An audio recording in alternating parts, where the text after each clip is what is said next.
मेरा आप लोगों से निवेदन है कि आप लोग मैं पूरी तरह से आशान्वित हूँ कि आप लोग मेरी बात को सुनेंगे।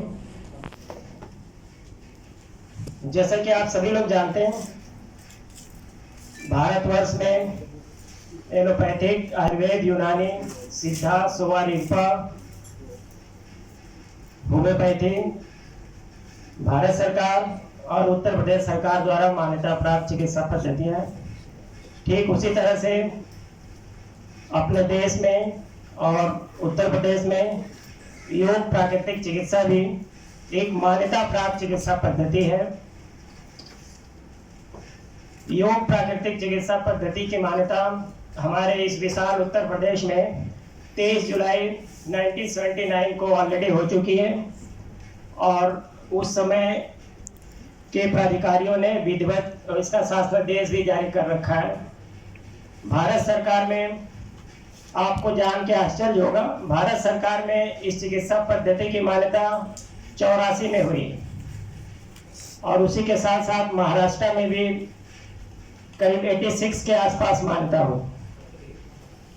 मध्य प्रदेश में 88 के आसपास की इसकी मान्यता है और इसके बाद राजस्थान, बंगाल, आसाम,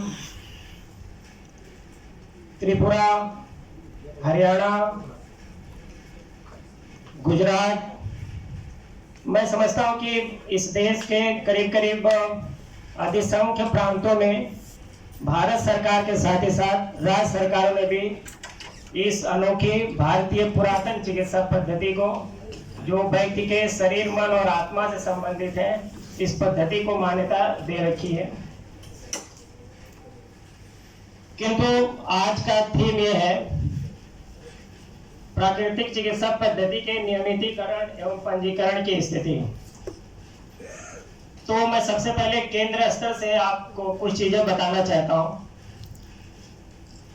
किसी भी चिकित्सा पद्धति का राष्ट्रीयकरण करने के लिए एक प्रकार का सिलेबस, एक प्रकार की डिग्री या डिप्लोमा और उस डिग्री या डिप्लोमा का एक तरह की अवधि हो, इसके लिए केंद्र के लेवल पर प्रयास होना एकदम से आवश्यक होते हैं। जैसा कि भारतवर्ष में होम्योपैथिक, यूनानी, आयुर्वेद और एलोपैथिक के साथ ऐसा हुआ है। मॉडर्न चिकित्सा पद्धति को पूरी तरह से विकसित करने के लिए, इसका राष्ट्रीयकरण करने के लिए, इसको कानूनी ढांचा बनाने के लिए मेडिकल काउंसिल ऑफ इंडिया 1956 बना और तमाम तरह का बाद में संशोधन होकर के एक प्रतिष्ठा परक स्थान एलोपैथिक चिकित्सा पद्धति को ऑलरेडी मिला हुआ है।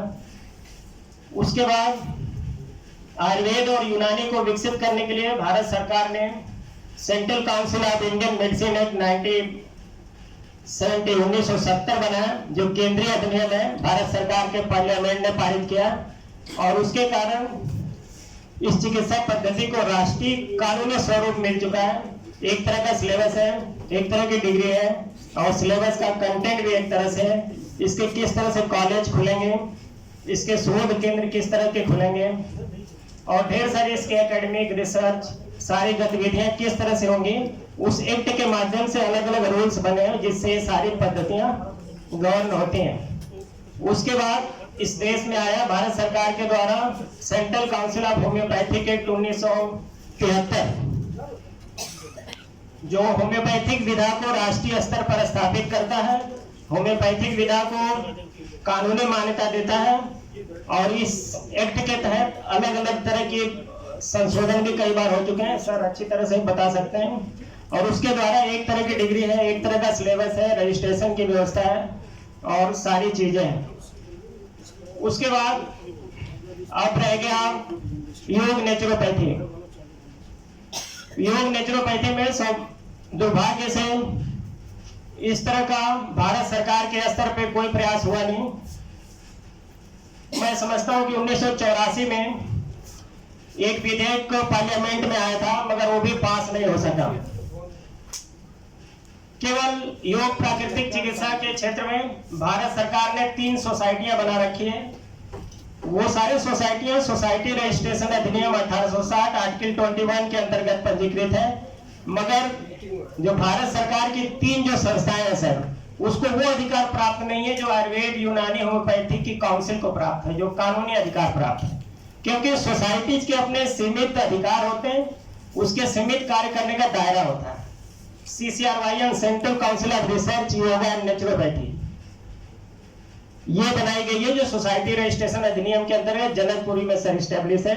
इसका मेन काम है इस पद्धति में शोध करना, जो इसका ओरिजिनल बायलॉज है, इस पद्धति का में शोध करना और इसका प्रचार प्रसार करना। तो इस पद्धति के पास किसी प्रदेश में या किसी देश में चलने वाले कॉलेज को मान्यता देने का कोई विधिक अधिकार नहीं है, पंजीकरण करने का कोई भी विधिक अधिकार नहीं है। इसके बाद जिस ट्रस्ट को महात्मा गांधी जी ने बनाया था और अपनी प्राकृतिक चिकित्सा और अपने फॉलोअर्स की प्राकृतिक चिकित्सा किया करते थे उर्ली कांचन में, वहां पे नेशनल इंस्टीट्यूट ऑफ नेचुरोपैथी है, वो भी भारत सरकार की सोसाइटी है। 68 अशोका रोड नई दिल्ली में, जहां पे धीरेन्द्र ब्रह्मचारी जी का आश्रम था, वहां पे भारत सरकार ने मोरारजी देसाई राष्ट्रीय योग संस्थान बनाया है। वो भी सर एक तरह का सोसाइटी है। इन सारी सोसाइटियों को किसी भी स्तर पे कानूनी कोई अधिकार प्राप्त नहीं कि योग प्राकृतिक चिकित्सा की रजिस्ट्रेशन करें, जो छात्र निकल रहे हैं, या कोर्स को डिजाइन करें, या किसी संस्था को कंट्रोल करें, इस तरह का कोई पावर नहीं। तो इससे यह विदित होता है कि हमारी पुरातन चिकित्सा पद्धति एक तरह से कानूनी स्तर पे सरकारी संरक्षण के अभाव में, मैं तो ये नहीं कहूंगा कि मेरी दशा में है, मगर इसका जो चिकित्सा पद्धति के रूप में जो इस पद्धति के लिए अपेक्षित चीजें थी वो कालांतर में की नहीं गई, जिससे मैं समझता हूं कि अपने प्रदेश सहित संपूर्ण देश में इसमें अलग अलग हजारों तरह के डिग्री और डिप्लोमा है और छात्र छात्राएं उसको करते हैं और अपना भविष्य सुनहरा बनाने के दृष्टिकोण से अपने रोजी रोजगार के दिशा में लग जाते हैं। मगर उनसे सारी सेंट्रल स्तर पे कोई कानूनी व्यवस्था न होने के कारण पूर्णतः स्पष्ट रूप से आप देखेंगे तो इस चिकित्सा पद्धति केवल मान्यता दे दी गई भारत सरकार और अलग अलग प्रदेशों के सरकारों के साथ, मगर इसके लिए कानूनी कोई ढांचा नहीं डेवलप किया गया जिससे इसके अलग से ज्यादा कॉलेज खुले, ज्यादा इसके हॉस्पिटल्स खुले, ज्यादा इस चिकित्सा पद्धति को बजट मिले, जिससे इसमें शोध हो चुके हैं। क्योंकि सर इसमें शोध होने की एकदम से जरूरत है। जो हमारे ऋषि मुनियों ने जो आसन प्राणायाम जो चीजें बनाई है, मिट्टी से चिकित्सा का प्रावधान है, जल से चिकित्सा का प्रावधान है, सर ये सब सारी चीजें प्रदूषित हो चुकी हैं। पानी बड़े लेवल पे सर प्रदूषित हो चुका है, मिट्टी प्रदूषित हो चुकी, आसपास का वातावरण प्रदूषित हो चुका। हम लोग डॉक्टर लोग खाली इस फेफड़े की बात करते हैं जो शरीर की है। योग प्राकृतिक चिकित्सा धरती के फेफड़े, पेड़ पौधे, पर्यावरण संरक्षण की बात करते हैं। तो पेड़ तो कट गए तो धरती का फेफड़ा है नहीं, तो हमारा भी फेफड़ा इसमें संकट में है।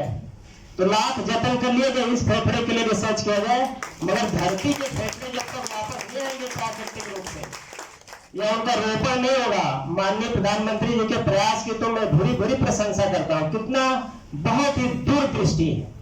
हमारा यहाँ अस्तित्व ही नहीं रहेगा तो सब सारा सोच, सारा रिसर्च और ये सारे कंक्रीट के जंगल वो क्यों ना कलाम सेंटर में हो, हमारे किस काम के, जो हमें सांस लेने का ही असर नहीं होगा। तो कहने में चाहता था कि भारत सरकार के स्तर पे भी इस तरह की चीजें नहीं। अभी वर्तमान की लोकप्रिय भारत की सरकार ने योग प्राकृतिक चिकित्सा के अलग से कमीशन पार्लियामेंट के सामने लाने की तैयारी की जा रही है और बीच में ऐसा लगा था कि वो आ भी जाएगा, मगर अभी मैं नहीं कह रहा कि वापस ले लिया गया है, मगर हम लोग प्रयास में है सर वो किसी भी दशा में माननीय पार्लियामेंट के संसद के सामने आना चाहिए, जिससे चिकित्सा पद्धति का इस देश में कानून ढंग से इसका एक संरक्षण प्राप्त हो और विकसित हो पाए। अब मैं उत्तर प्रदेश की तरफ आता हूं। उत्तर प्रदेश में योग प्राकृतिक चिकित्सा के क्षेत्र में कार्य करने वाली अलग अलग तरह की संस्थाएं हैं। उत्तर प्रदेश में लखनऊ विश्वविद्यालय, बनारस हिंदू यूनिवर्सिटी, काशी विद्यापीठ, चौधरी चरण सिंह विश्वविद्यालय, डॉक्टर राम मनोहर लोहिया अवध विश्वविद्यालय, आगरा विश्वविद्यालय, बुंदेलखंड विश्वविद्यालय, इन सारे विश्वविद्यालयों में योग प्राकृतिक चिकित्सा से संबंधित पाठ्यक्रम संचालित हैं अपने सीमित संसाधनों के आधार पर। किंतु जैसा कि मैंने पहले बताया था, योग प्राकृतिक चिकित्सा को 79 में इस प्रदेश के अंदर मान्यता है। आज 40 साल का समय हो गया, मगर जैसा कि अन्य चिकित्सा पद्धतियों को जो सुविधा मिलनी चाहिए, कानूनी संरक्षण मिलना चाहिए, उस तरह की चीजें नहीं हो पाई। इससे ये हो रहा है कि उत्तर प्रदेश में इसके जो जिस तरह के कॉलेज होने चाहिए सर, जिस तरह के इंस्टीट्यूट्स होने चाहिए, विश्वविद्यालयों में जिस तरह का डिपार्टमेंट होना चाहिए, लाइब्रेरी की व्यवस्था होनी चाहिए, इंडोर होना चाहिए या आउटडोर होना चाहिए, वो सब सारी चीजें नहीं हो पा रही। और मैंने 7-8 विश्वविद्यालयों का जिक्र किया। सारे विश्वविद्यालयों के कोर्स के नाम अलग अलग हैं और कोर्स के कंटेंट भी करीब करीब अलग अलग है। तो जो नए छात्र हैं उनके अंदर तमाम तरह का भ्रम भी पैदा होता है। तो इन सब, और कॉलेज तो बिल्कुल नहीं खुल सकते, क्योंकि कोई भी आदमी अपनी पूंजी लगा करके उस दशा में इसमें आगे नहीं बढ़ेगा कि आगे जो व्यक्ति अपनी पूंजी लगा के कोई संस्था खड़ा कर रहा है उसका भविष्य अधर में होगा, और जो बच्चे पढ़ने आ रहे हैं या उसमें दीक्षित होने जा रहे हैं उनका ही भविष्य अधर में रहेगा। इसलिए कोई भी व्यक्ति हिम्मत नहीं करता है कि बिना कानूनी संरक्षण के, बिना रूल्स के, रेगुलेशंस के किस तरह की हम अपना कोई इंस्टीट्यूट खोलें। तो सर इस चीज को भी मैंने बहुत ही गंभीरता से, इस कमी को मैंने महसूस किया था उत्तर प्रदेश में। और आज से कई साल पहले नवंबर 2001 में मैंने एक ट्रस्ट सर रजिस्टर्ड कराया। मतलब उस समय मैं जितना सोच समझ पाता था उतनी मेरी परिपक्वता भी नहीं थी, उतनी मैच्योरिटी भी नहीं थी उस समय में। उस ट्रस्ट के सर्वे थे, सुरेंद्र सिंह सर थे, मतलब जो बड़े बड़े एजुकेशनिस्ट थे, अनुभवी लोग थे, उनको मैंने जोड़ा था और मैंने ट्रस्ट को रजिस्टर कराया। और यूपी गवर्नमेंट से और भारत सरकार से एक जो प्रॉपर चैनल तरीका होता है, मैंने निवेदन किया कि मैं फला कॉलेज खोलना चाहता हूँ, मेरा ये कोर्स है, और इस कोर्स को इस प्रदेश के बहुत ही उच्च कोटि के विद्वानों ने मिलकर बनाया है। सर का भी इसमें, डॉक्टर बीएन सिंह सर उपस्थित थे, आपका भी सहयोग था। ये 2001 की बात है। तो सर मुझे कहीं से भी कोई आया नहीं, कोई पत्र, मैं पर्सनल जाके मिलता भी था। फिर मैंने सोचा कि जिस चीज को मैंने पढ़ा है, जिस विषय को मैंने पढ़ा है और जिस विषय को मैं पढ़ाने जा रहा हूँ, तो इस विषय में कुछ ऐसा नया करना चाहिए जिससे इसकी उपेक्षा खत्म हो। तो मैंने अपने जितना मेरे संसाधन थे, मैंने अपने वकील से बात करी कि मैं सर इसके लिए यहाँ पे कानून बनवाना चाहता हूँ और मैं कोर्ट में आना चाहता हूँ। तो उन्होंने कहा कि जाओ, अभी तुम लोग स्टूडेंट हो, कहाँ चक्कर में फंसे हो, ये पूरी लाइफ चाहिए, इसके लिए जाओ, भाग्य तुम लोग के बस का नहीं है। तो एक आध दिन तो मैं सोचता रहा, मगर मैंने वकील से चेंज नहीं किया। मुझे पता था कि जिनके पास गया हूँ बहुत ईमानदार और डेडिकेटेड आदमी। तो मैं 3 दिन बाद फिर गया उनके पास, जो लोग मेरे आसपास रहते हैं वो जानते होंगे। फिर उन्होंने कुछ चीजें मुझसे पूछी, मैंने वो सब दिया और सारे अपने डॉक्यूमेंट दिए, और मैंने कहा कि सर आप प्रेयर करिए माननीय उच्च न्यायालय के सामने कि ये योग प्राकृतिक चिकित्सा पद्धति शासनादेश संख्या फला 1979 से इस प्रदेश में मान्यता प्राप्त है, मगर इसके कोई स्कूल, कॉलेज, यूनिवर्सिटीज में इसके डिपार्टमेंट नियम न बनने के कारण, कानून न होने के कारण खुल नहीं पा रहे हैं। तो सर 2001 में फिर ये रीट दाखिल हो गई Allahabad high court, Lucknow bench में। तो सर मैं इसलिए बताना चाहता हूँ कि आप लोग के लाइफ में चीजें आ सकती हैं प्रैक्टिस के दौरान, इसलिए नॉलेज जरूरी है। फिर मैंने सर एक प्रेयर ये किया था कि मैंने फला एक ट्रस्ट बनाया हुआ है और फला नाम का एक कोर्स है, कंटेंट है, और इसको इस प्रदेश के शिक्षाविदों ने बनाया हुआ है, इसको मैं चालू करना चाहता हूँ, इसको प्रारंभ करना चाहता हूँ। मेरे ये संसाधन है, मगर कानून के अभाव में, नियमावली के अभाव में कर नहीं पा रहा हूँ। और मैं इस चीज को करने के लिए मैंने भारत सरकार, यूपी गवर्नमेंट या जो भी संबंधित विभाग है सबसे निवेदन किया है, मगर किसी का कोई आया नहीं। तो सर 2001 में एक और मैंने ये आगे प्रेयर करी कि सर इसके लिए बना दिया जाए रूल्स, रेगुलेशन, कानून ला दिया जाए, जिससे कोई व्यक्ति कॉलेज खोलता है तो इतने एकड़ जमीन चाहिए, इतने बेड का हॉस्पिटल चाहिए, मेडिटेशन रूम चाहिए, क्वालिफिकेशन और जो फैकल्टी होगी उसकी क्वालिफिकेशन ही होगी। ये नियम आ जाएंगे तो ये सारी चीजें फिर अपने प्रदेश में कानूनी तौर से बढ़ेंगी और जो लड़के पढ़ के निकल रहे हैं कानून रहने से उनका प्रॉपर रजिस्ट्रेशन होगा और उनका जो काम होगा उनको एक विधिक संरक्षण मिलेगा, उनका भविष्य सुरक्षित रहेगा।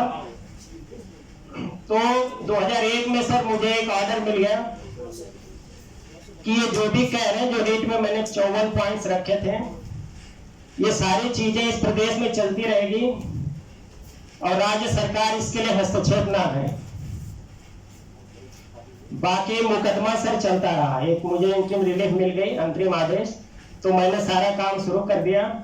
उसके बाद सर 16 जुलाई 2014 को माननीय उच्च न्यायालय ने स्पष्ट 22 पेज का case Amarjeet Yadav, Indian Academy of योग बनाम उत्तर प्रदेश, आप नोट कर लीजिए 5.38/201 MB, ये केस संख्या है, जो 24 पेज का ऑर्डर है योग प्राकृतिक चिकित्सा के पक्ष में। और 16 जुलाई 2014 को माननीय कोर्ट ने कहा जी, doctor Amarjeet Yadav, trustee, Indian Academy of Yoga, number 5138/2001 MB, ये आप गूगल कर लीजिए, उसमें पूरा 22 पेज का ऑर्डर मिल जाएगा। उसमें फिर माननीय उच्च न्यायालय ने ये आदेश कर दिया कि उत्तर प्रदेश सरकार इस पद्धति के लिए कानून बनाए, रूल्स रेगुलेशन बनाए और रूल्स रेगुलेशन बना करके उसकी कॉपी माननीय उच्च न्यायालय को सबमिट कर दे। उसके बाद मैं सर राज्य सरकार को संपर्क किया और राज्य सरकार के पास कई तरह की कानूनी औपचारिकताएं होती हैं, तो मोटा मोटा मैं बताना चाहता हूं। फिर उसके बाद एक कमेटी बन गई, कमेटी में मैं भी था। फिर कमेटी की रिपोर्ट आ गई, वो उत्तर प्रदेश सरकार को मिल चुकी है और नियमावली का ऑलरेडी निर्माण हो चुका है। रजिस्ट्रेशन की व्यवस्था के लिए यूपी इंडियन मेडिसिन एक्ट 1939 की धारा 27, 28, 29, 30 में ऑलरेडी संशोधन हो चुका है और मैं समझता हूं कि इस लोकप्रिय सरकार के द्वारा जल्दी कैबिनेट में आके, विधानसभा में आके, जो हम लोग सोच रहे थे कि इस चिकित्सा पद्धति को एक कानूनी दायरा मिले, संरक्षण मिले, वो सारी चीजें मैं समझता हूं कि शीघ्र ही हो जाएगी, जिससे इस पद्धति में जिन्होंने भी डिग्री, डिप्लोमा या जिस भी कैपेसिटी में इसमें कार्य कर रहे हैं, उनके कार्यों को एक सम्मान मिलेगा, एक उनको सम्मानजनक स्थान मिलेगा। और जिस तरह से भारत सहित संपूर्ण विश्व में योग प्राकृतिक चिकित्सा की पताका लहर रही है माननीय प्रधानमंत्री जी के दूरगामी दृष्टिकोण के कारण, मैं समझता हूं कि उत्तर प्रदेश की जो नियमावली बनी हुई है रजिस्ट्रेशन के लिए या इसको कानूनी ढंग से संरक्षण देने के लिए, मैं समझता हूं कि मैंने सारे प्रदेश के जो भी बने हुए अध्ययन किया है, सबसे अच्छी नियमावली है वो उत्तर प्रदेश की है। और उसमें ये प्रयास किया गया है कि सारे के सारे लोग समाहित हो पाए। बीच में उसमें अड़चन भी आ रही थी कि ये नहीं हो सकता, वो नहीं हो सकता, तो फिर मैंने आयुर्वेद विभाग का 1965 से पहले, कोई दिक्कत है क्या? 1965 से पहले जो आयुर्वेद में डिप्लोमा वालों को भी शामिल कर लिया, सर्टिफिकेट वालों को भी शामिल कर लिया है और कोई इस तरह की डिग्री वगैरह सबको शामिल किया। मैंने फिर उदाहरण रखा कि यहाँ पे ऑलरेडी पहले हो चुका है 1965 में और करीब 4000 लोगों को किया। तो इस पद्धति में भी जो भी लोग डिग्री, डिप्लोमा होल्डर हैं, उनको आगे कानूनी संरक्षण दीजिए। उसके बाद आप रूल्स रेगुलेशन बना दीजिए, जो लोग उसको फॉलो करते हैं उनको आगे रेगुलाइज करिए। विशेषकर उनके लिए जो कॉलेज खोलना चाहते हैं, कोई इंस्टीट्यूट खोलना चाहते हैं, सारी चीजें चाहिए। तो इस तरह का एक और भी इसमें तमाम तरह की टेक्निकल चीजें हैं, मगर मैं समझता हूँ समय की सीमा के साथ चलना चाहिए। तो अभी इतना जो मोटा मोटा चीजें जानने की जरूरत है वो आपको मैंने रखा। दूसरा ये है, और ऐसे सारी चीजों में श्री लक्ष्मण सिंह जी हैं, उप सचिव आयुष विभाग, आपका बहुत ज्यादा सहयोग है, आपके लिए तालियां बजाइए। अभी आपके एक लेटेस्ट घटना और बता रहे हैं, इसलिए आप अपने आसपास अपनी चिकित्सा पद्धति के प्रति सजग रहिए, किसी की बुराई नहीं करिए, मगर यह कि सजग रहिए।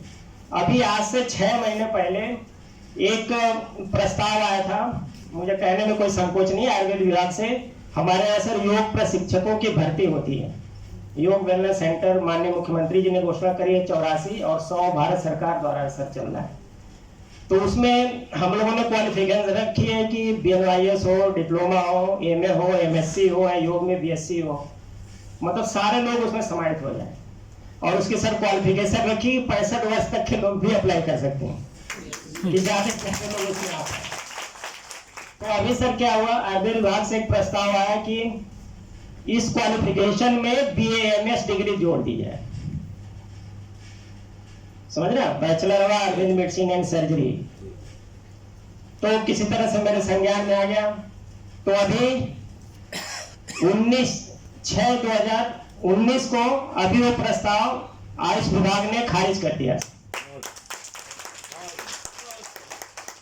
यदि वो चीज हो जाती तो ये हमारे जो बैठे हुए हैं तो इनके भविष्य के सामने में संकट होता और इनका उत्साह भी कम होता।